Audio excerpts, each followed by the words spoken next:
बिस्मिल्लाहिर्रहमानिर्रहीम।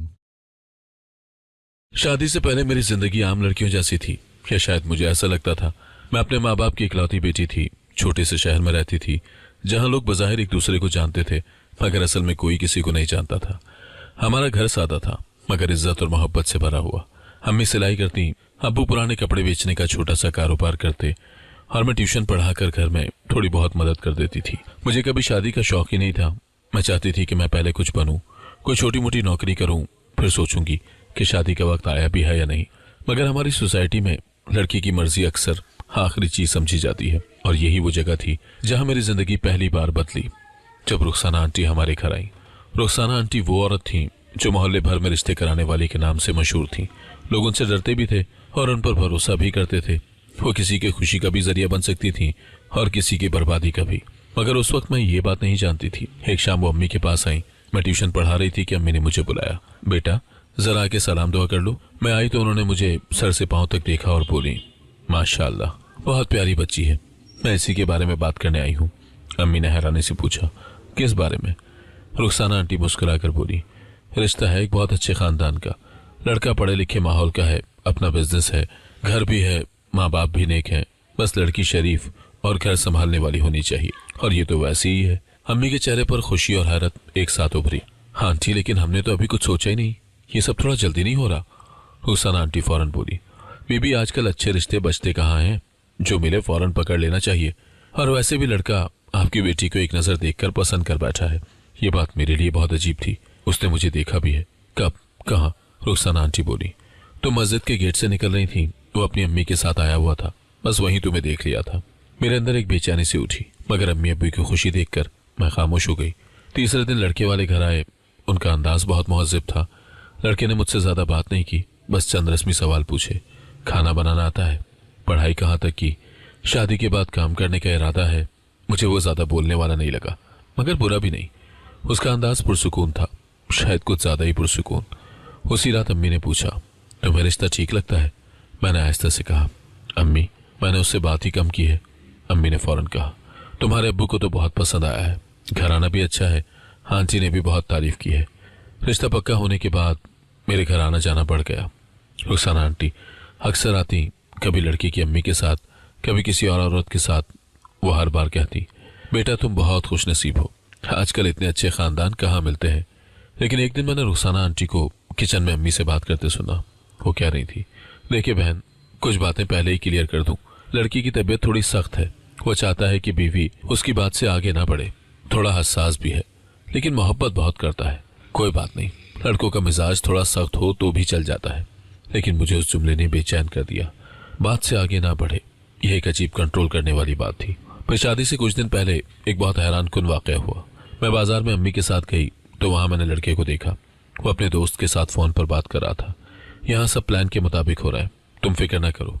उसने मुझे देखा तो फौरन फोन बंद कर दिया और कहा, ओ तुम यहाँ कैसी हो? मुझे लगा शायद मैं गलत सुन रही हूँ, मगर आवाज में एक अजीब संजीदगी थी। किस प्लान की बात हो रही थी? मैंने पूछा। वो फौरन मुस्कुराया, बस यारों के साथ कारोबार का मामला है, तुम क्यों घबरा रही हो? मैंने जानबूझकर बात आगे ना बढ़ाई, मगर पहला शक मेरे दिल में बीज बनकर बैठ गया। शादी से 2 दिन पहले रुखसाना आंटी दोबारा घर आई। उनके हाथ में एक छोटा सा डब्बा था। ये जहेज में डाल दो, लड़के वालों ने खास तौर पर कहा है कि इसे साथ रखना जरूरी है। अम्मी ने हैरानी से पूछा, ये क्या है? वो बोली, कमरे की खुशबू है, वही इस्तेमाल होती है। उनके घर में सब इसी का इस्तेमाल करते हैं। लड़की की अम्मी ने कहा है कि बस ये साथ रख देना। मेरे दिल में एक अजीब सी घुटन उठी। यही वो खुशबू तो नहीं जो बाद में, लेकिन उस वक्त मुझे अंदाजा नहीं था कि आने वाले दिनों में यही चीज मेरी जिंदगी का सबसे बड़ा राज बनकर सामने आएगी। शादी की रात भी मुझे कुछ गैर मामूली बातें महसूस हुई। लड़के की अम्मी बार बार कह रही थी, बेटा हमारा बच्चा थोड़ा हसास है, तुम बस उसकी तबीयत का ख्याल करना। मुझे ये बातें बार बार दोहराना अजीब लग रहा था, जैसे वो कुछ छुपाने की कोशिश कर रही हूँ। फिर शादी के दूसरे दिन मैंने एक और चीज महसूस की। घर में एक मखसूस कमरा था जिसका दरवाजा हमेशा बंद रहता था। मैंने पूछा, ये कमरा क्यों बंद है? ससुर ने कहा, बस स्टोर है, इधर काम ना हो। लेकिन मुझे लगा कि वहां से कभी कभी हल्की सी आहट आती है, जैसे कोई चीज घसीटी गई हो। मैंने ये सब बातें जोड़ना शुरू की। रुखसाना आंटी की जल्दी, लड़के की पुरसुकून मगर गैर वाज़ेह गुफ्तगू, फोन पर हुआ वो खुफिया जुमला, जहेज में दिया गया वो खास खुशबू, और ससुराल के बंद कमरों का माहौल। मुझे लगने लगा कि ये शादी सिर्फ मोहब्बत या रिश्ते की बुनियाद पर नहीं हुई, इसके पीछे कोई मकसद था, कोई मंसूबा, कोई राज। मगर तब मुझे मालूम नहीं था कि ये राज मेरी जिंदगी को कैसे बदल देगा। शादी के इब्तिदाई दिनों में मुझे जो बात सबसे ज्यादा परेशान करती थी वो ये थी कि जैसे ही मेरा शौहर रात को उस कमरे में आता, मुझे बेहद गुनूदगी महसूस होने लगती। ये आम नींद नहीं थी, बल्कि अचानक आने वाली भारी कैफियत थी, जिससे मैं खुद भी हैरान रह जाती। मैं चाहती थी कि मुकम्मल होश में रहूं, मगर जिस्म जैसे खुद ब खुद बेजान सा हो जाता। कमरे में आते ही वो हमेशा रूम फ्रेशनर छिड़कता था। इब्तिदा में मैं उसे मामूल की बात समझती रही, मगर आहिस्ता आहिस्ता मुझे एहसास हुआ कि ये मामूल मेरे जिस्म पर अजीब असर डाल रहा है। जैसे ही वो फिजा में खुशबू बखेरता है, मैं चंद लम्हों के बाद कमजोर पड़ने लगती। एक रात मैंने हिम्मत करके उससे कहा, आप आते ही ये फ्रेशनर क्यों इस्तेमाल करते हैं? वो जरा रुक कर बोला, बस आदत है। तुम्हें नींद आ जाती है तो क्या मसला है? मैंने बात आगे नहीं बढ़ाई, मगर दिल में कई सवाल पैदा हो गए। हर रात एक मखसूस वक्त पर नींद का भारी हो जाना मामूली बात ना थी। मुझे शक होने लगा कि शायद कमरे के माहौल में कोई तब्दीली है, जिससे मुझे ये कैफियत आती है। एक सुबह मैं कमर में दर्द से बेदार हुई। मैंने शौहर से कहा, मुझे लगता है मेरी तबीयत रोज बरोज बिगड़ती जा रही है। वो नाराज होकर बोला, मेरा तो यही ख्याल है कि तुम जानबूझकर सो जाती हो। मुझे तो लगता है तुम चाहती नहीं कि हम नॉर्मल तरीके से रहें। उसके लहजे की सख्ती ने मुझे मजीद बेचैन कर दिया। मैं सोचने लगी कि क्या वाकई ये सब मेरी गलती है, या मैं किसी ऐसे मसले का शिकार हूं जिसे मैं समझ नहीं पा रही। रात को मैंने फैसला किया कि मैं जागने की पूरी कोशिश करूंगी, मगर जैसे ही वो कमरे में दाखिल होकर खुशबू फैलाता, मेरी पलकें बोझल होने लगती। मैं चाहकर भी इस कैफियत को रोक नहीं सकती थी।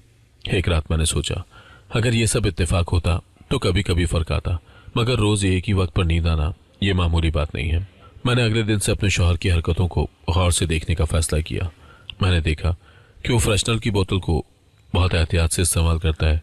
वो कभी मुझे उसे हाथ भी नहीं लगाने देता था। अगर मैं सफाई करते हुए बोतल हटाती तो वो फौरन कहता, इसे अपनी जगह पर रहने दो, मैं खुद इस्तेमाल करता हूँ। ये बातें मेरे शक को मजबूत करती गईं। मैंने सोचा कि शायद इस खुशबू में कोई ऐसी चीज शामिल है जो मेरे होश पर असर डालती है, लेकिन मैं बिला सबूत किसी नतीजे पर नहीं पहुंचना चाहती थी। एक शाम मैंने बोतल को गौर से देखा। उस पर कोई लेबल नहीं था, कोई ब्रांड का निशान नहीं था, सिर्फ शफाफ माया था। मैंने शौहर से पूछा, ये खुशबू कौन सी है? मैंने पहले कभी नहीं देखी।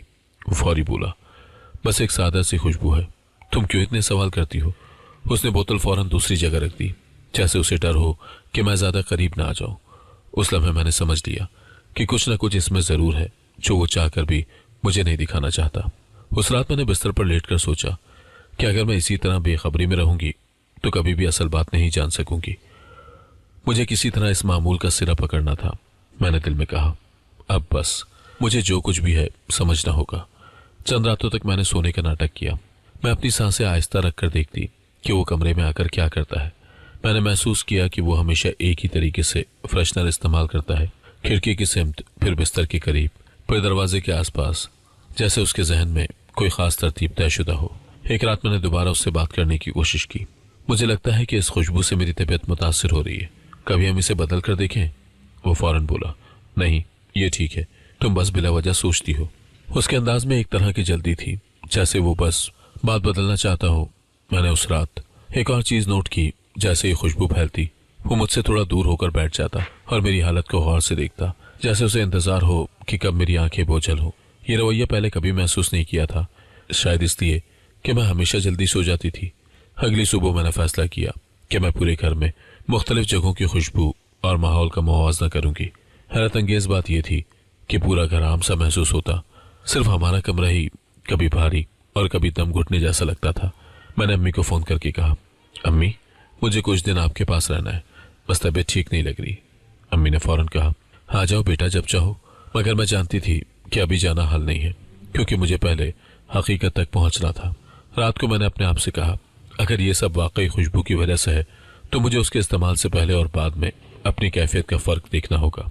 उस रात मैंने जानबूझकर कमरे का दरवाजा खुला छोड़ दिया ताकि खुशबू की शिद्दत कम हो सके।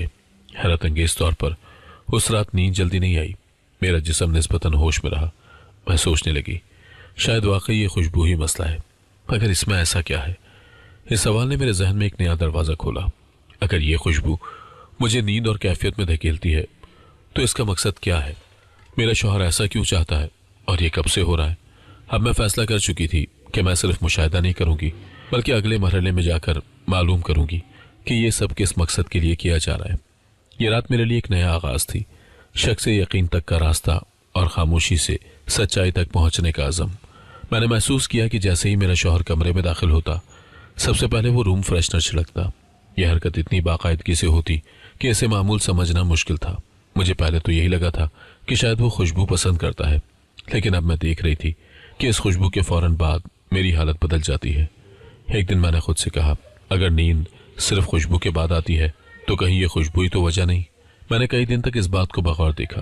मैं पहले मुकम्मल होश में होती, बात करती, किताब पढ़ती, लेकिन जैसे ही वो फ्रेशनर इस्तेमाल करता, मेरी पलकें भारी होने लगती। ये मामूल अब मेरे लिए एक इशारा बन चुका था कि कुछ न कुछ खुशबू के अंदर मुख्तलिफ है। लेकिन मसला ये था कि फ्रेशनर की बोतल हमेशा उसकी निगरानी में रहती थी। वो उसे कभी मुझ तक आने ही नहीं देता था। अगर मैं उसे हाथ भी लगाती तो फौरन कहता, इसे मत छेड़ो, ये खास है, मैं खुद इस्तेमाल करता हूँ। ये खास लफ्ज़ मेरे जहन में बैठ गया। मेरा शक मजबूत होने लगा कि इस बोतल की हकीकत वो नहीं जो नजर आती है। एक दिन मैंने बोतल बदलने का फैसला किया। मैंने मार्केट से बिल्कुल हमशक्ल एक खाली बोतल ली। मैंने सोचा कि अगर मैं इसे तब्दील करने में कामयाब हो गई तो मैं अपने शक की तस्दीक कर सकूंगी, लेकिन यह आसान नहीं था। जैसे ही मैंने बोतल हटाने की कोशिश की, वो अचानक कमरे में आ गया। वो चौंक कर बोला, तुम ये क्यों छू रही हो? मैंने घबरा कर कहा, बस सफाई कर रही थी। वो फौरन असल बोतल वापस रखकर बोला, इसे अपनी जगह पर रहने दो। मेरी पहली कोशिश नाकाम हो गई थी, मगर इस नाकामी ने मेरा शक कम करने के बजाय और गहरा कर दिया। अब मैं जान चुकी थी कि वो नहीं चाहता कि मैं इस खुशबू के करीब भी जाऊं। मैं रात को बिस्तर पर लेटकर सोचती रही कि उसे कैसे समझा जाए। सच तक पहुंचने के लिए बराह रास्त तरीका अब मुमकिन नहीं था। मुझे नए अंदाज में सोचना था। मैंने जहन में कई तरीके सोचे, मगर हर तरीका उसे मशकूक बना सकता था। आखिरकार मैंने एक मुश्किल मगर महफूज तरकीब तय की। मुझे अंधेरे का फायदा उठाना होगा, यही वाहिद रास्ता है। मैंने पूरा मंसूबा तरतीब दिया। रात को जब शौहर घर आता, उससे पहले मैं मेन स्विच बंद कर दूंगी ताकि कमरे में मुकम्मल अंधेरा हो जाए। बस अंधेरे में मुझे बोतल बदलने का मौका मिल सकता था। उस दिन मैंने 2 बोतलें तैयार रखी, एक वो जिसमें आम खुशबू थी और दूसरी असली बोतल के बराबर साइज की थी, ताकि हाथ लगाने पर फर्क महसूस ना हो। रात को मैंने स्विच बंद किया और बिस्तर पर लेट गई। लाउंज की हल्की सी रोशनी दरवाजे के नीचे से आ रही थी, लेकिन कमरे में कुछ नजर नहीं आ रहा था। कुछ ही देर में दरवाजा खुला। वो हमेशा की तरह पुरसुकून कदमों से अंदर आया। लाइट क्यों गई हुई है? उसने पूछा। मैंने आहिस्ता से कहा, शायद बिजली चली गई है, मैं सो रही थी, पता नहीं चला। उसने मोबाइल की टॉर्च जलाई, मगर रोशनी सीधी बोतल पर नहीं पड़ रही थी। जैसे ही वो बिस्तर की तरफ देखने के लिए झुका, मैंने हाथ बढ़ाकर असल बोतल किनारे कर दी और उसकी जगह नई बोतल रख दी। यह हरकत चंद सेकंड में हो गई। वो उसी एतमाद में बोतल उठाकर बोला, चलो अब तुम्हें नींद आ जाएगी, हमेशा की तरह। मैं दिल ही दिल में तेज सांस दे रही थी। उसने बोतल की टोपी खोली और हवा में स्प्रे किया। इस बार खुशबू आम थी, भारी नहीं। मैंने उसके सामने सोने का नाटक करने के लिए आंखें आहिस्ता से बंद की। वो कुछ लम्हे मुझे देखता रहा, फिर कमरे से निकल गया। जैसे ही वो गया, मैंने फौरन आंखें खोली। आज मुझे नींद नहीं आई। यानी बात वाकई फ्रेशनर की थी, लेकिन हकीकत यहाँ ख़त्म नहीं होती थी। अब मुझे ये जानना था कि जब मैं सो जाती हूँ तो उसके बाद क्या होता है। मेरा मकसद सिर्फ खुशबू का राज जानना नहीं था, बल्कि इस पूरे सिलसिले के पीछे छुपी वजह का सुराग लगाना था। अगली चंद रातों में मैंने मुख्तलिफ तरीके आजमाए। कभी मैंने दरवाज़ा आधा खुला रखा, कभी मैंने कमरे के बाहर की आवाज़ों पर ख़ास ध्यान दिया, कभी मैंने लाउंज में रखी घड़ी की टिक टिक गई ताकि रात के वक्त का अंदाज़ा रहे कि वो कब कमरे में आकर कब जाता है। एक रात मुझे हैरत हुई जब मैंने देखा कि वो कमरे में मामूल से छोटे वक्त के लिए आया और फौरन चला गया। मैंने सोचा कि अगर मकसद सिर्फ खुशबू छिड़कना होता तो वो इतनी जल्दी ना जाता। मेरी बेचैनी बढ़ती गई, मगर साथ ही मेरा अज़म भी। अब मैं जान चुकी थी कि खुशबू महज एक जरिया है, मकसद कुछ और है। आखिरकार मैंने फैसला किया कि मुझे हर रात जागने की कोशिश जारी रखनी होगी ताकि मैं देख सकूं कि मेरे बेहोश होने के बाद क्या होता है।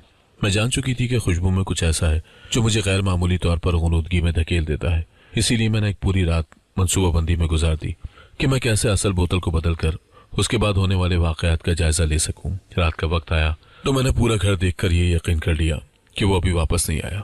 मैंने खामोशी से मेन स्विच बंद कर दिया ताकि कमरे में मुकम्मल अंधेरा छा जाए।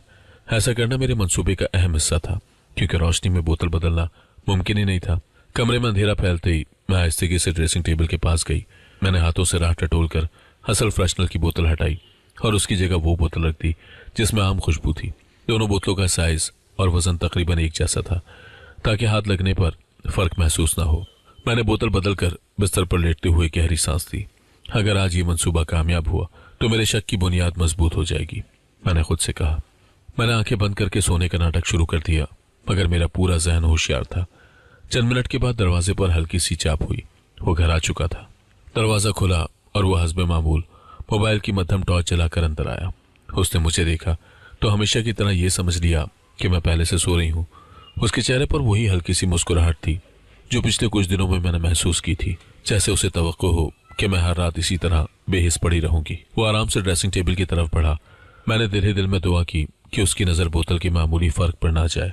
खुशकिस्मती से वो सीधा बोतल की तरफ बढ़ा, उसे उठाया और बगैर किसी शुबे के कमरे में स्प्रे कर दिया।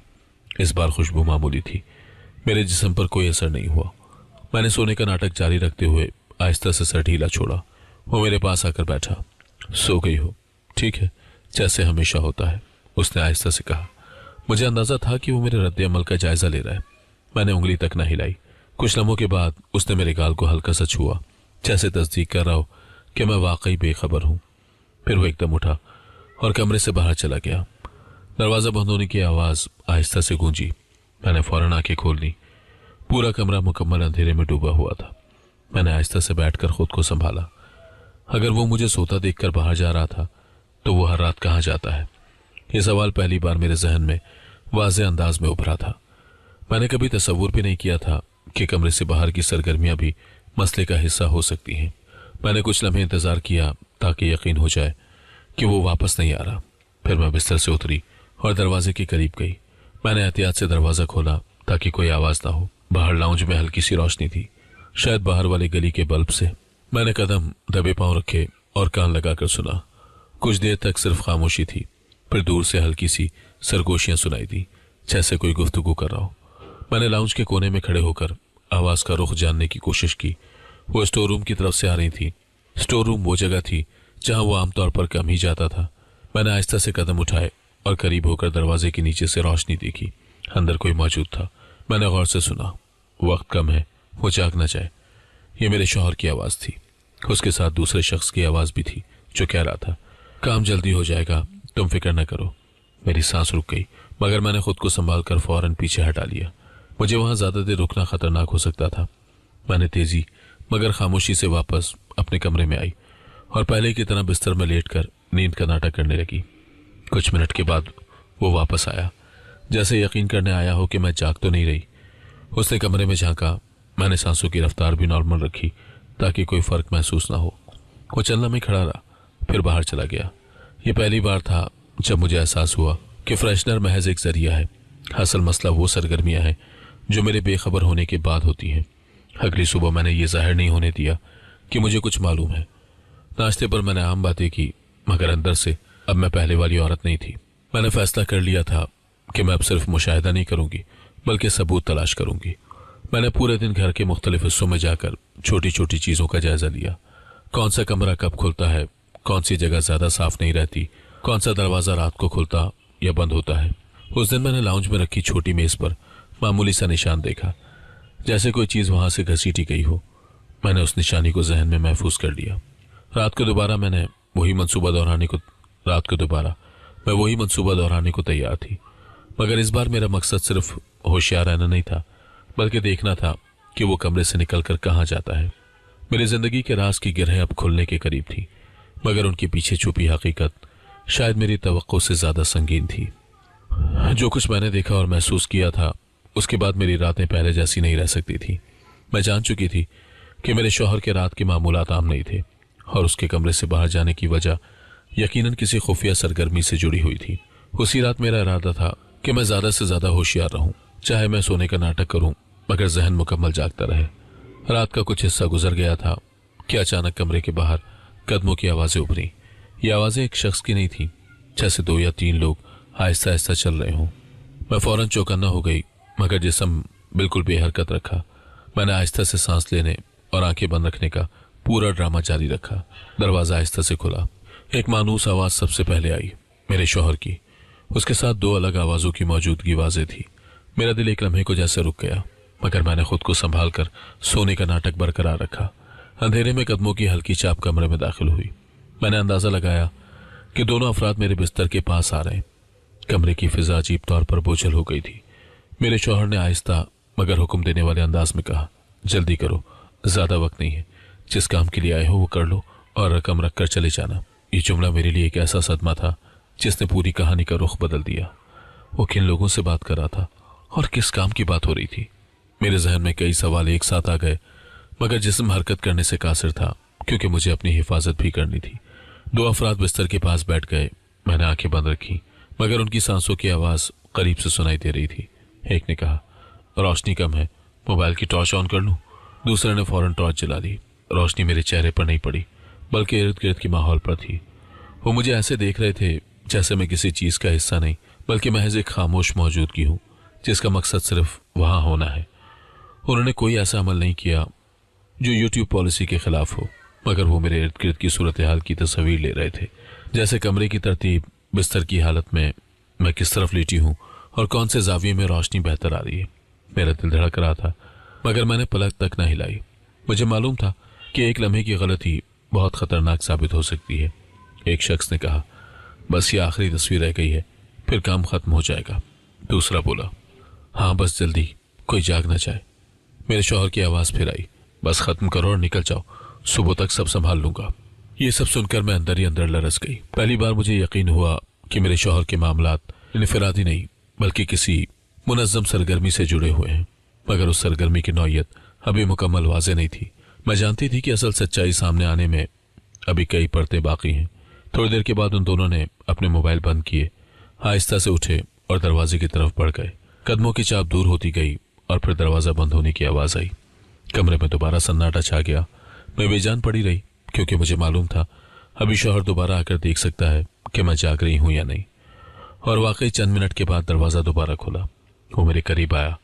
कुछ लम्हे मुझे देखता रहा, जैसे ये यकीन कर रहा हो कि मैं बदस्तूर सो रही हूं। फिर उसने आहिस्ता से लाइट स्विच चेक किया। शायद उसे हैरत थी कि मैं अंधेरे में भी गहरी नींद में क्यों पड़ी हूं, लेकिन बोतल बदलने का राज उसके सामने नहीं आया, इसीलिए वो कुछ समझे बगैर वापस बाहर चला गया।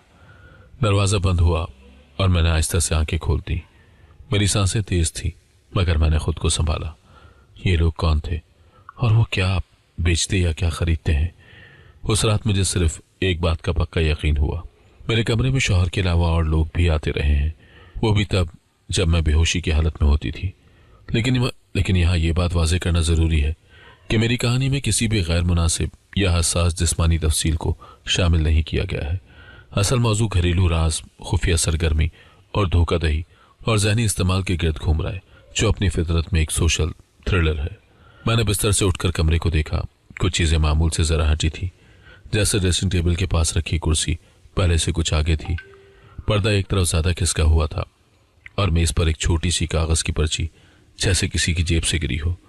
मैंने पर्ची उठाई, उस पर चंद नंबर लिखे थे और नीचे एक मुख्तसर सा नोट, अगली बार वक्त वही होगा। ये नोट मेरे लिए सच्चाई का पहला ठोस सिरा था। मैंने उसे फौरन अपने तक ही रखा। अगली सुबह मैंने खुद को मुकम्मल नॉर्मल ज़ाहिर किया, जैसे कुछ हुआ ही ना हो। मैंने शौहर के रवैये को बगौर देखा। वो मामूल की तरह तैयार हो रहा था, मगर उसके अंदाज में एक अजीब इत्मीनान था, जैसे रात का काम मुकम्मल होने पर वो मुतमईन हो। जब वो दफ्तर गया, मैंने फौरन कमरे का जायजा दोबारा लिया। मुझे अब कुछ चीज़ें ज़्यादा वाज़ेह नजर आईं, जैसे दरवाजे के नीचे वाली लकड़ी पर हल्की सी खराश, बिस्तर के किनारे पर पड़े दो गैर मानूस जूतों के हल्के निशान और एक मोबाइल की स्क्रीन का फ्लैश मार्क, जो शायद टॉर्च के बार बार ऑन होने से बना हो। मैंने दिल में कहा, अब खेल बदल चुका है, अब मैं अकेली नहीं ढूंढूंगी, अब मैं सबूत जमा करूंगी। जैसे ही वो अजनबी लोग और मेरे शौहर कमरे से निकल गए, मैं बिस्तर पर उसी तरह लेटी रही, बगैर हरकत, बगैर आवाज। मुझे मालूम था कि अगर मैंने जरा सी भी जुम्बिश दिखाई तो शायद वो लोग दोबारा वापस आ जाए। सोने का नाटक ही उस वक्त मेरी हिफाजत का वाहिद जरिया था। कुछ लम्हों के बाद घर के बैरूनी दरवाजे की हल्की सी आवाज आई तो मुझे यकीन हुआ कि वो सब जा चुके हैं। फिर भी मैंने खुद को हिलाने की हिम्मत नहीं की। मैंने ज़हनी तौर पर खुद को समझाया, डरो नहीं, तुम अकेली नहीं हो, बस सुबह होने दो, तुम इस घर से निकल जाओगी। मैंने आहिस्ता से करवट भी न बदली। कमरे का माहौल अजीब तरह से बदला हुआ महसूस हो रहा था। कुछ चीज़ें अपनी जगह से दाएं बाएं थीं, जैसे मेज पर रखी कुर्सी थोड़ी पीछे हटी हुई थी और दरवाजे के पास कालीन पर नए कदमों के हल्के निशानात थे। ये निशान मेरे दिल में एक और झटका लाने को काफी थे, मगर मैं अब फैसला कर चुकी थी कि सुबह होते ही राज को खोलने के बजाय महफूज जगह जाना जरूरी है। आंखों से आंसू बह रहे थे, मगर मैंने आवाज ना निकलने दी। ये सब बर्दाश्त कर लिया, अब तुम्हारे बाहर निकलने का वक्त है। कुछ देर के बाद कदमों की धीमी चाप दोबारा कमरे की तरफ आई। ये मेरे शौहर के कदम थे। मैंने फौरन अपने आप को मुकम्मल नींद की हालत में रखा। वो आहिस्ता से दरवाजा खोलकर अंदर आया और बिस्तर के पास खड़े होकर चंद लम्हे मुझे देखता रहा। शायद वो यकीन कर रहा था कि मैं वाकई बेखबर हूं। फिर बोला, सो ही रही हो, ठीक है। वो बाहर चला गया और उसके कदमों की आवाज दूर होती गई। अब मुझे यकीन हो गया कि खतरा टल चुका है। मैंने चंद मिनट के बाद आहिस्तगी से आंखें खोली। कमरे में खामोशी गहरी थी। मैं उठी और बैठ गई। मेरे हाथ कांप रहे थे, मगर मैंने खुद को संभाला। मैंने देखा कि बिस्तर के नीचे एक छोटा सा कागज पड़ा था, शायद किसी की जेब से गिर गया हो। मैंने उसे उठाकर देखा। उस पर चंद मुबहम नंबर और एक तारीख लिखी थी। ये शायद उन लोगों के आने का शेड्यूल था। यह सबूत मेरे लिए बहुत अहम हो सकता था, इसीलिए मैंने उसे जल्दी से दुपट्टे में छुपा लिया। मैंने पूरी रात जागकर गुजारी और सुबह होते ही मैंने खुद को पुरसुकून जाहिर किया। नाश्ते के वक्त मैंने शौहर से बातचीत बिल्कुल आम अंदाज में की ताकि कोई शक ना हो। फिर मैंने कहा, मुझे अम्मी के घर जाना है, सिर्फ 2 दिन के लिए। तबीयत ठीक नहीं है, थोड़ा बदल चाहिए। वो फौरन बोला, हाँ चलो, मैं छोड़ देता हूँ। उसने कोई सवाल ना किया, ना वजह पूछी, ना रोकने की कोशिश की। ये बात मेरे लिए हैरान कुन भी थी और इत्मीनान बख्श भी कि वो मुझे रोकने का इरादा नहीं रखता था। जब हम मम्मी के घर पहुंचे तो उसने कहा, शाम तक वापस आ जाना, कुछ काम है, बात भी करनी है। मैंने सर हिला दिया, मगर अंदर ही अंदर फैसला कर चुकी थी कि अब वापस सिर्फ सबूत और हिफाजत के साथ जाऊंगी, मजबूर होकर नहीं। दरवाजा खुलते ही अम्मी ने परेशानी से पूछा, ऐसे अचानक, खैरियत? मेरी आंखें भर आईं। मैंने खुद को मजीद रोकने की कोशिश ना की। अम्मी, मुझे आपसे बहुत जरूरी बात करनी है। उन्होंने मेरा हाथ पकड़कर अंदर ले जाते हुए कहा, आओ बेटा बैठो, बताओ क्या हुआ। मैंने सारी रात के वाकयात एक एक करके उन्हें बताया। कुछ बातें मैंने नरम अल्फाज में बयान की ताकि वो गैर जरूरी खौफ में मुब्तला ना हो, मगर हकीकत से दूर भी ना रहे। अम्मी का रंग उड़ गया। या अल्लाह, ये सब तुमने कैसे बर्दाश्त किया? तुमने पहले क्यों नहीं बताया? मैंने नम आंखों से कहा, अम्मी, मुझे खुद भी समझ नहीं आ रहा था कि हो क्या रहा है, मगर अब सच्चाई छुप नहीं सकती। उसने फौरन अब्बू और भाई को फोन करके घर बुला लिया। अब्बू ने पहुंचते ही गुस्से और दुख में कहा, यह जुर्म है, हम एक लम्हे की भी देर नहीं करेंगे। भाई ने मेरा हाथ थाम कर कहा, तुम अब उस घर में वापस नहीं जाओगी, हम तुम्हारे साथ हैं। हम सीधे पुलिस स्टेशन गए। मैंने मुकम्मल तफसील पुलिस को दी। मैंने ये कहा कि रात के वक्त घर में गैर मुतल्लिका अफराद आते थे, मशकूक सरगर्मियां होती थीं और मेरी रजामंदी के बगैर बहुत से काम किए जा रहे थे। अफसर ने कहा, आपने सही किया कि बर वक्त इत्तला दे दी। ये खतरनाक मामला हो सकता है, हम फौरी कार्रवाई करेंगे। चंद घंटों के अंदर पुलिस ने मेरे शौहर को घर से हिरासत में ले लिया। वह हैरान था, बार बार कह रहा था कि मैंने कुछ नहीं किया, गलतफहमी है। मगर पुलिस के पास सबूतों की फहरिस्त तैयार थी। वो कागज की पर्ची, घर की सीसीटीवी, टाइमलाइन, उसके मोबाइल के रिकॉर्ड और मेरे बयान में मौजूद तसलसल। अब जब कार्रवाई शुरू हो चुकी थी, मैंने एक और अहम कदम उठाया। मैंने अपने लिए कानूनी तौर पर खुला का दावा दायर कर दिया। मेरे लिए ये रिश्ता खत्म हो चुका था और मैं अब कभी उस घर या उस शख्स के साथ जुड़ी नहीं रह सकती थी। अम्मी ने मुझे गले लगाकर कहा, मेरी बच्ची, अब नई जिंदगी शुरू होगी, अल्लाह तुम्हारे साथ है। मैंने आहिस्ता से सर हिलाया। अम्मी, अब मैं डर कर नहीं जीऊंगी, मैंने बहुत देख लिया है। पुलिस में मुकदमा दर्ज होने के बाद तहकीकात फौरन शुरू कर दी गई थी। मेरे घर वालों ने मुझे गवाही के दौरान सहारा दिया, मगर मेरे लिए सबसे मुश्किल लम्हा वो था जब पुलिस ने बताया कि मेरे शौहर ने इब्तदाई पूछगछ में कई ऐसे इंकशाफ किए हैं जिन्होंने पूरे मामले की सिमत बदल दी। मैं पुलिस स्टेशन में अफसर के सामने बैठी थी। उन्होंने फाइल खोली और बोले, आपने जो शक जाहिर किया था वो सही साबित हुआ है। मेरी सांस रुक गई। क्या मिला है तफ्तीश में? अफसर ने कहा, आपके शौहर ने तस्लीम किया है कि वो रूम फ्रेशनर में ऐसा मादा मिलाता था जिससे आपको शदीद गुनूदगी आ जाती थी। ये कोई खतरनाक केमिकल नहीं था, लेकिन किसी शख्स को चंद घंटों तक सुस्त रखने के लिए काफी होता है। ये सुनकर मेरी आंखों में हैरत और गुस्से का एक साथ तूफान उठा, मगर मैंने खुद को मजबूत रखा। अफसर ने फाइल से कुछ कागज निकाले। असल मसला यह है कि वो ये सब अकेला नहीं कर रहा था। बहुत से शवाहिद इस बात की तरफ इशारा करते हैं कि वो रात के वक्त मुख्तलिफ लोगों को घर के अंदर बुलाता था। मकसद कुछ खास किस्म की मालूमात या मवाद इकट्ठा करना था जो वो आगे बेचता था। मैंने फौरन पूछा, कैसा मवाद? अफसर ने जवाब दिया, घर के कमरों की रिकॉर्डिंग, आपकी मौजूदगी में कमरे का सेटअप, घर की अंदरूनी तरतीब, ऐसे क्लिप्स जिन्हें गलत मकासद के लिए इस्तेमाल किया जा सकता है। लेकिन एक अहम बात यह है कि इनमें आपकी शनाख्त जाहिर नहीं की गई। उसने एतराफ़ किया कि वो चेहरा जाहिर नहीं होने देता था ताकि मामला ज़्यादा बड़ा ना हो सके। ये सुनकर मेरे दिल में एक अजीब कैफियत पैदा हुई। मामला पहले से ज़्यादा संगीन था, मगर कम अज़ कम ये हकीकत तसल्ली बख्श थी कि मेरी शनाख्त को सामने नहीं लाया गया था। अफसर ने कहा, हमें उसके फ़ोन से ऐसे कई नंबर्स मिले हैं जो उस ग्रुप से ताल्लुक़ रखते हैं। ये लोग घरों के अंदरूनी माहौल, कमरों के जाविये, सिक्योरिटी की खामियां, इन सब चीज़ों की वीडियोस और तस्वीर खरीदते हैं। आपके घर को भी इसी मकसद के लिए इस्तेमाल किया जाता था। मैंने हैरत से पूछा, यानी वो घर की प्राइवेसी बेच रहा था? अफसर ने सर हिलाया, बिल्कुल, और ये एक बाकायदा नेटवर्क है। वो लोगों के घरों के अंदर मौजूद अफराद की हालत देखकर अंदाज़ा लगाते थे कि घर की सिक्योरिटी कमज़ोर है या मजबूत, कहाँ कैमरे लगे हैं, कौन सा कमरा आसान रसाई रखता है। ये सब मालूमात ब्लैक मार्केट में जाती थी। अब मैं समझ चुकी थी कि वो अजनबी लोग कौन थे। वो किसी गैर अखलाकी काम के लिए नहीं आते थे, बल्कि घर की निगरानी और प्राइवेसी से मुतालिक मालूमात जमा करते थे, जो उतनी ही खतरनाक थी जितनी मैंने समझी थी। अफसर ने मजीद बताया, आपका शौहर उन्हें वो मालूमात फराहम करता था जो वो खुद इकट्ठी नहीं कर सकते थे। आपका बेखबर होना उनके लिए एक मौका था कि वो घरेलू माहौल को बिल्कुल कुदरती हालत में देख सके। मेरे जिस्म में झुरझुरी दौड़ गई, यानी मैं सिर्फ एक घर का हिस्सा समझकर इस्तेमाल की जा रही थी। अफसर ने नरमी से कहा, हम समझ सकते हैं कि ये जानना मुश्किल है, मगर अभी तक ऐसा कोई सबूत नहीं मिला जो जाती नुकसान की तरफ इशारा करे। उनका मकसद सिर्फ अंदरूनी मालूमात हासिल करना था और वही वो बेच रहा था। ये सुनकर सांस में कुछ नरमी आई, मगर गम और धोखा बदस्तूर वही था। मैंने पूछा, अब आगे क्या होगा?